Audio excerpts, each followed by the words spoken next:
William Burns, cuento de llamadas telefónicas de Roberto Bolaño. William Burns, de Ventura, California del Sur, le contó esta historia a mi amigo Pancho Monge, policía de Santa Teresa, Sonora, que a su vez me la refirió a mí.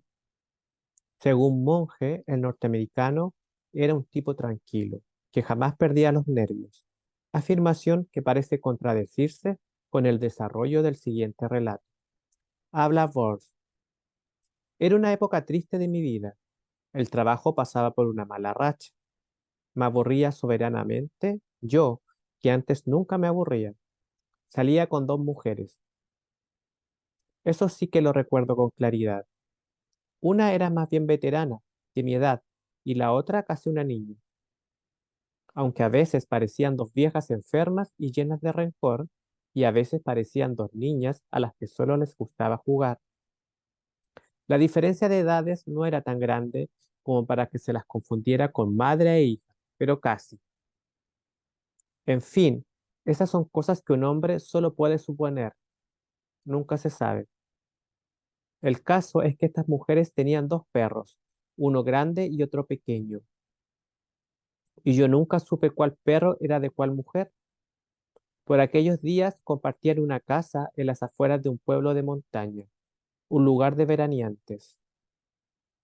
Cuando comenté con alguien, un amigo o un conocido, que me iba a ir a pasar una temporada allí, este me recomendó que llevara mi caña de pescar. Pero yo no tengo caña de pescar. Otro me habló de almacenes y de cabañas, una vida regalada, un descanso para la mente.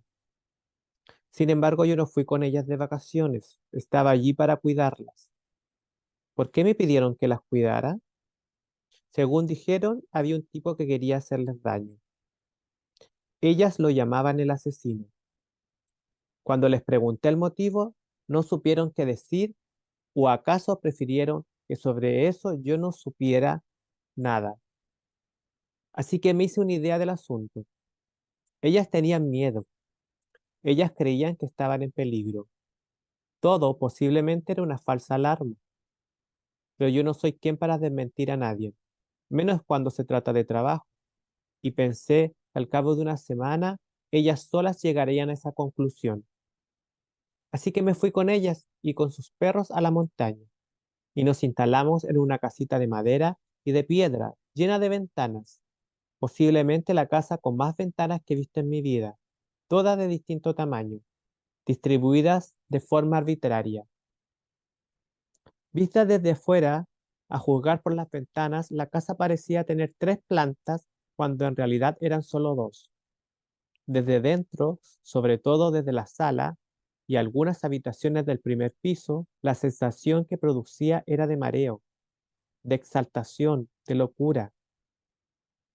En la habitación que me asignaron solo había dos, y no muy grandes, pero una encima de la otra, la superior hasta casi tocar el cielo raso, la inferior a menos de 40 centímetros del suelo. La vida, sin embargo, era agradable. La mujer más vieja escribía todas las mañanas, pero no encerrada como dicen que es habitual en los escritores, sino en la mesa de la sala, sobre la que armaba su computadora portátil. La mujer más joven se dedicaba a la jardinería y a jugar con los perros y a conversar conmigo.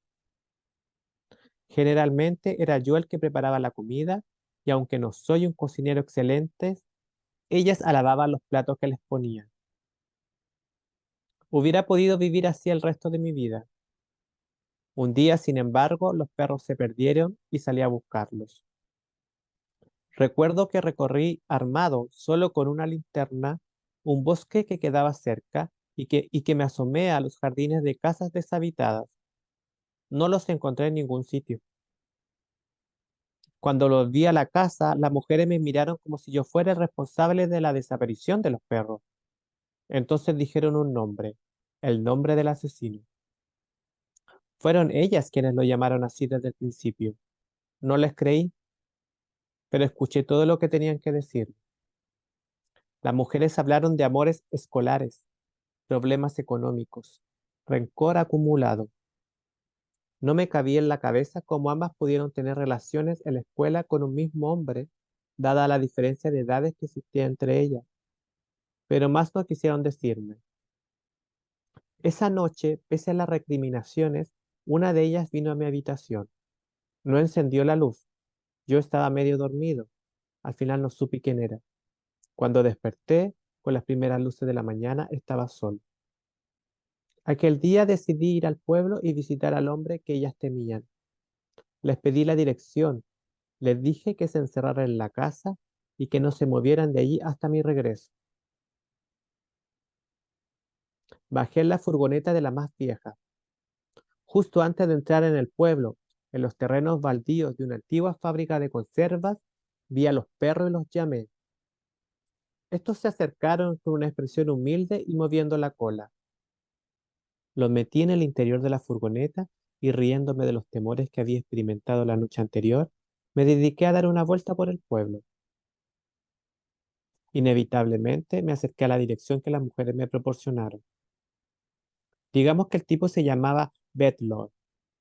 Tenía un almacén en el centro, un almacén para turistas, en donde vendía desde cañas de pescar hasta camisas a cuadros y chocolatinas. Durante un rato me dediqué a curiosear entre las estanterías. El hombre parecía un actor de cine. No debía de tener más de 35 años, fuerte, de pelo negro y leía el periódico sobre el mostrador. Iba vestido con pantalones de lona y camiseta. El almacén, sin duda, era un buen negocio. Está en una calle céntrica, transitada indistintivamente por coches y tranvías. Los precios de los artículos son elevados. Durante un rato me dediqué a examinar precios y mercaderías. Al marcharme, no sé por qué, sentí que el pobre tipo estaba perdido. No había recorrido más de 10 metros cuando me percaté de que su perro me seguía. Hasta ese momento no me di cuenta de su presencia en el almacén. Era un perro grande, negro, posiblemente una mezcla de pastor alemán y otra raza. Nunca he tenido perro. No sé qué demonios los mueve a hacer una u otra cosa. Pero lo cierto es que el perro de Bedlow me siguió. Por supuesto, intenté que el perro volviera al almacén, pero no me hizo caso. Así que me puse a caminar de vuelta a la furgoneta, con el perro a mi lado, y entonces sentí el silbido.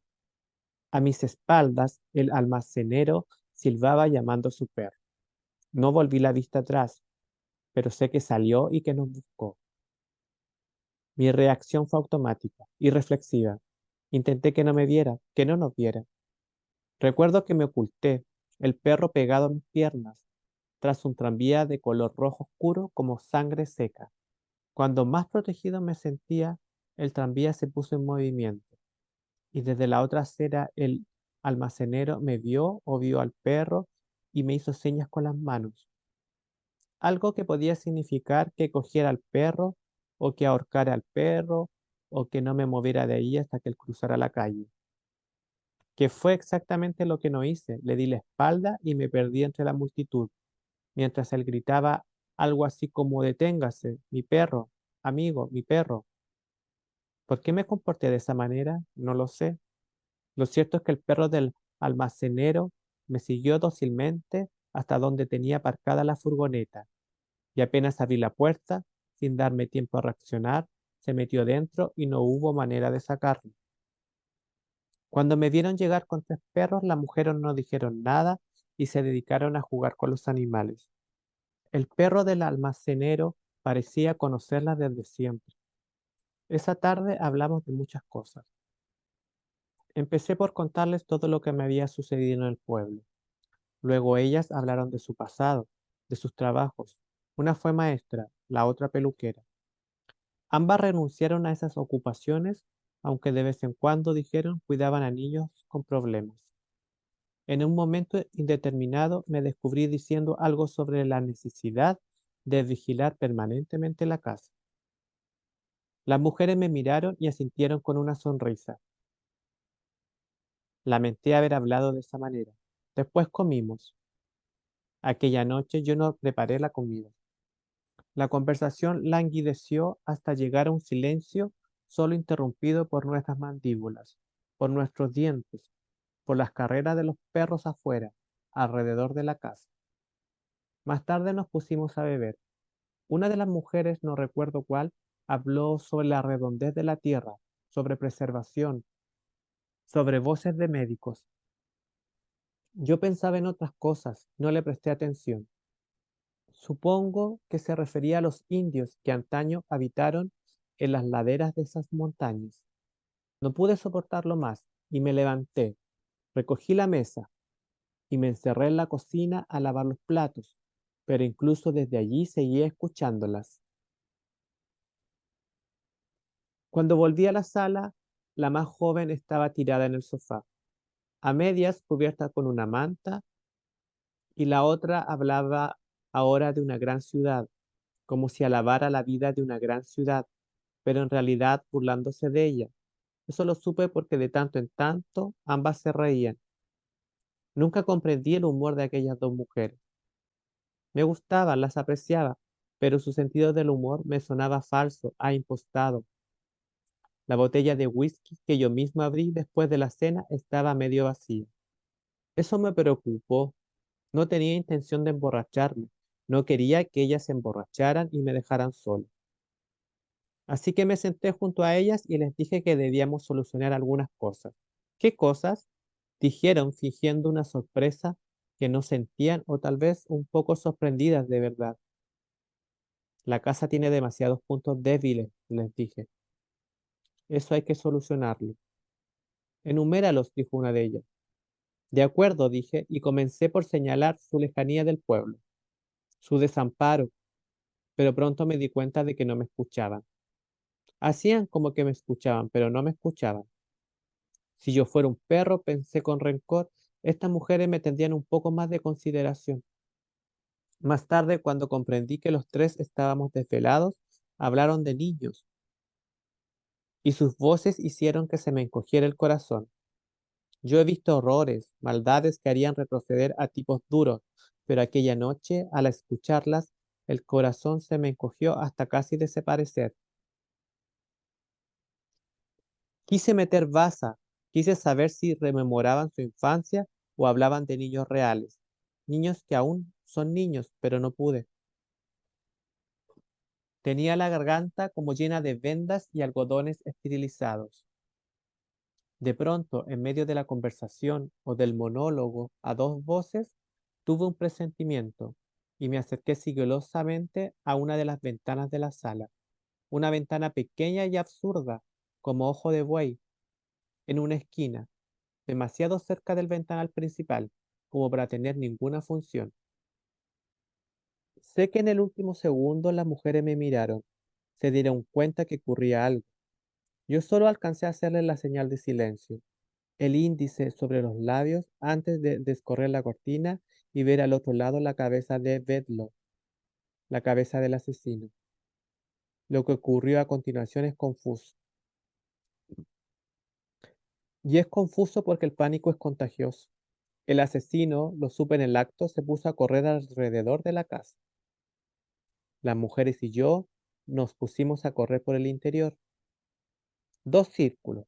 Él buscando la entrada, evidentemente una ventana que se nos hubiera quedado abierta, las mujeres y yo comprobando las puertas, cerrando las ventanas. Sé que no hice lo que debía hacer, ir a mi habitación, coger mi arma y luego salir al patio y reducir a aquel hombre. En vez de eso, me puse a pensar que los perros no estaban en casa, a desear que no les ocurriera nada malo. La perra estaba preñada. Eso creo recordar, no estoy seguro. Alguien me había dicho algo al respecto. En cualquier caso, en ese momento, sin dejar de correr, oí que una de las mujeres decía, Jesús, la perra, y pensé en la telepatía, pensé en la felicidad, temí que la que había hablado, fuera la que fuera, saliera a buscar a la perra. Por suerte, ninguna de las dos hizo ademán de salir de la casa. Menos mal, pensé. Justo en ese momento, nunca lo podré olvidar, entré en una habitación del primer piso que no conocía. Era alargada y estrecha, oscura, solo iluminada por la luna y por un resplandor apagado proveniente de las luces del porche. Y en ese momento supe con una certeza parecida al terror que era el destino o el infortunio, para el caso lo mismo, el que me había conducido hasta allí. Al fondo, al otro lado de la ventana, vi la silueta del almacenero. Me agaché dominando a duras penas mis temblores. Todo el cuerpo me temblaba. Estaba sudando a mares. Y esperé. El asesino abrió la ventana con una facilidad que no dejó de sorprenderme y se introdujo silenciosamente en la habitación.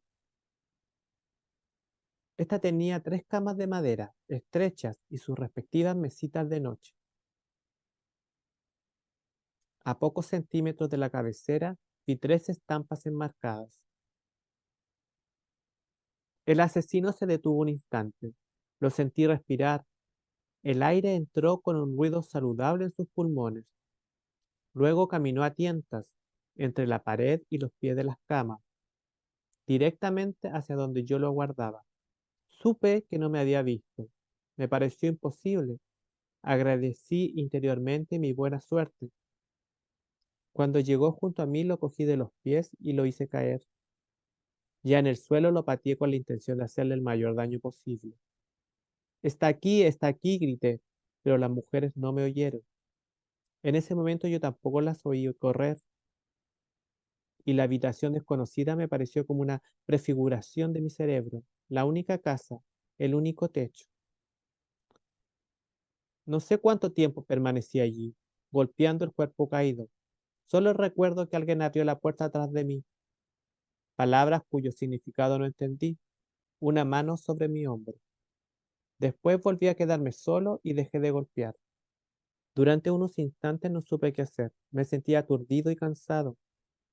Por fin reaccioné y arrastré el cuerpo hacia la sala.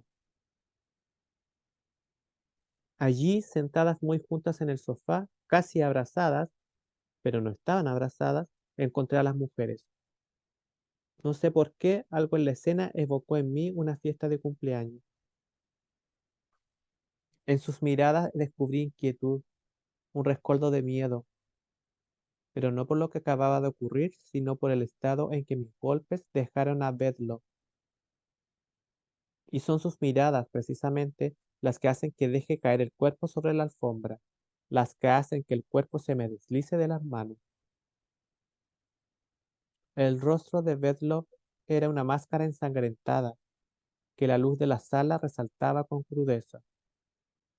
En donde estaba la nariz solo había una masa sanguinolenta. Le busqué los latidos del corazón. Las mujeres me miraban sin hacer el menor movimiento. Este tipo está muerto, dije. Antes de salir al porche, oí que una de ellas suspiraba. Me fumé un cigarrillo contemplando las estrellas, pensando en la explicación que daría posteriormente a las autoridades del pueblo. Cuando volví a entrar, ellas estaban a 4 patas desnudando el cadáver y no pude reprimir un grito. Ni siquiera me miraron. Creo que bebí un vaso de whisky y luego volví a salir. Creo que me llevé la botella. No sé cuánto tiempo permanecí allí, fumando y bebiendo, dándole tiempo a las mujeres a terminar su faena. Poco a poco comencé a rebobinar los hechos. Recordé al hombre que miraba tras la ventana. Recordé su mirada y ahora reconocí el miedo. Recordé cuando perdió a su perro. Lo recordé finalmente leyendo el periódico en el fondo del almacén. Recordé también la luz del día anterior y la luz del interior del almacén y la luz del porche vista desde el interior de la habitación en donde yo lo había matado. Después me dediqué a observar a los perros, que tampoco dormían, que corrían de un extremo a otro del patio. La verga de madera estaba rota en algunas partes y alguien algún día debería arreglarla, pensé. Pero ese alguien no iba a ser yo. Comenzó a amanecer al otro lado de las montañas. Los perros subieron al porche buscando una caricia, tal vez cansados de tanto juego nocturno. Solo estaban los dos de siempre. Silbé llamando al otro, pero no apareció. Con el primer temblor de frío me llegó la revelación. El hombre muerto no era ningún asesino. El verdadero, oculto en algún lugar lejano, o más probablemente la fatalidad, nos había engañado. Bedlon no quería matar a nadie, solo buscaba a su perro. Pobre desgraciado, pensé. Los perros volvieron a perseguirse a lo largo del patio. Abrí la puerta y miré a las mujeres, sin fuerzas para entrar en la sala. El cuerpo de Bedlo otra vez estaba vestido, incluso mejor vestido que antes. Iba a decirles algo, pero me pareció inútil y volví al porche. Una de las mujeres salió detrás de mí. Ahora tenemos que deshacernos del cadáver, dijo, a mis espaldas. Sí, dije yo. Más tarde ayudé a meter a Bedlo en la parte de atrás de la furgoneta. Partimos hacia las montañas. La vida no tiene sentido, dijo la mujer más vieja. Yo no le contesté. Yo cavé una fosa. Al volver, mientras ella se duchaba, limpié la furgoneta y después preparé mis cosas.